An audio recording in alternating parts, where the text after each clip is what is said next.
Assalamualaikum warahmatullahi wabarakatuh. Perkenalkan, saya Febianto Lesmana, mahasiswa dari Universitas Terbuka, dari Prodi Sistem Informasi. NIM saya 0499564499. Pada video ini, saya akan menjelaskan hasil praktik saya dalam mata kuliah pemrograman berbasis perangkat bergerak. Sebelumnya saya minta maaf dulu kepada tutor bahwa di sini saya mengirimkan videonya agak lambat karena ada kesibukan yang tidak ditinggalkan. Saya mohon maaf sekali lagi. Dan di sini saya menggunakan pembuatan pemrogramannya menggunakan TypeScript berbasis online, yang mana untuk kegiatan pembuatan program ini saya keterbatasan oleh perangkat, maka saya menggunakan berbasis online untuk dapat mengerjakan tugas pemrograman berbasis perangkat bergerak. Di sini soal yang diberikan itu yang soal pertama itu membuat pola segitiga berdasarkan NIM, lalu membuat deret aritmatika berdasarkan NIM, lalu soal ketiga membuat bilangan prima diambil dari beberapa digit dari NIM kita. Sebagai contoh, saya di sini sudah membuat program saya. NIM saya itu 04995649. Mana untuk di soal nomor 1, digit terakhir yang diambil untuk dalam pembuatan, mana di sini digit terakhir saya di angka 9, maka itu pola dari hasilnya itu nanti akan ada 9 ya, yang akan membentuk segitiga. Di sini saya akan coba terangkan sebagai bentuk contohnya.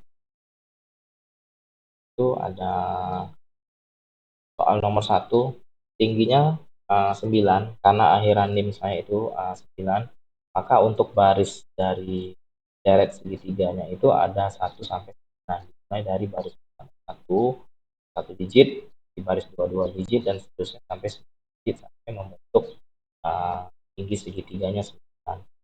Di sebelah kiri bisa kita lihat di situ soal 1 itu saya pola segitiga, yang mana saya menggunakan function cetak segitiga, yang mana tinggi sebagai penginisialisasi saya untuk NIM saya ambil number, lalu di situ saya masukkan lognya itu sebagai tinggi.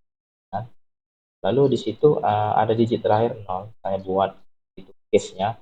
Jika tinggi sama dengan 0, maka tidak ada pola yang bisa dicetak. Itu juga jika ada angka yang habis dibagi, itu tidak bisa berakhiran hasilnya. Itu bisa Bapak Ibu tutor lihat. Itu ada cetak baris. Memang di sini di baris 48 saya tidak memasukkan eksekusinya, namun saya memasukkannya di baris terakhir untuk mengeksekusi semua coding yang saya buat. Jadi di baris 138 139 itu ialah eksekusi dari soal nomor 1 dan menghasilkan pola di soal nomor. Lalu lanjut di soal nomor 2 itu diminta deret aritmatika, mana diambil dari di soal tadi, diambil dari digit ketiga dari belakang. Itu jadikan bedanya, kedua digit di awal itu untuk awalan sebagai acuan pertama dalam membuat aritmatika. Sedangkan di sini di hasilnya, di situ saya menghasilkan deret angka yang awalnya 99 karena tim saya itu berawal dari 99. Lalu pembedanya itu sesuai dengan soal, bedanya itu diambil dari digit ketiga dari belakang. Nah, di situ saya ambil deretnya itu karena NIM saya digit ketiganya 4, jadi ditambah sesuai script 1 jadi 5 poin. Nah, di situ di awalnya akan dimulai dari 9 dan untuk mencapai 10 angka dengan beda 5 poin. Nah, di sini seperti Bapak Ibu tutor bisa lihat, itu ada cetak deret aritmatika yang bisa saya buat menggunakan star number dan digit number. Makanya di sini saya menggunakan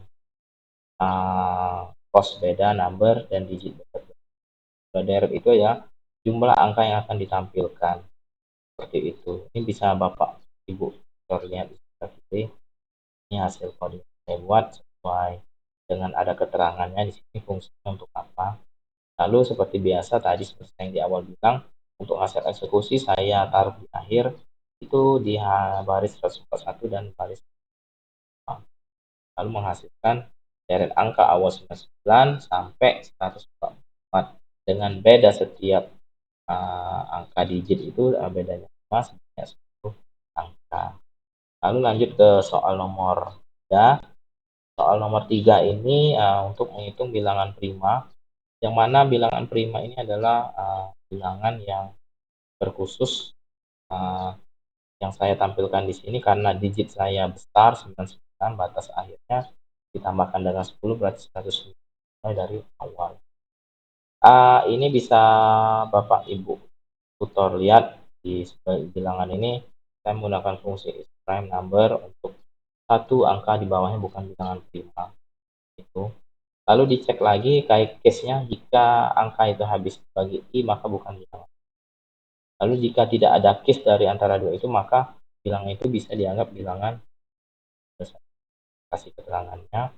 Lalu di akhir saya coba membuat bloknya itu menjadi bilangan prima dan batas akhir itu sebagai acuan dimulai sampai akhirnya. Lalu di sini bisa Bapak Ibu lihat saya juga meloop bilangan prima pertama sampai batas akhir menggunakan coding prime. Lalu di eksekusi terakhir itu saya taruhnya di halaman baris 140. Mungkin itu saja yang bisa saya jelaskan dalam praktik tugas 1 pada pemrograman perangkat bergerak. Mungkin lebih kurangnya saya mohon maaf kepada Bapak Ibu apabila ada dalam penyampaian saya kurang jelas atau memang terburu-buru, karena saya mohon maaf lagi sekali lagi keterbatasan. Mungkin itu saja yang bisa saya sampaikan. Saya akhiri. Sorry,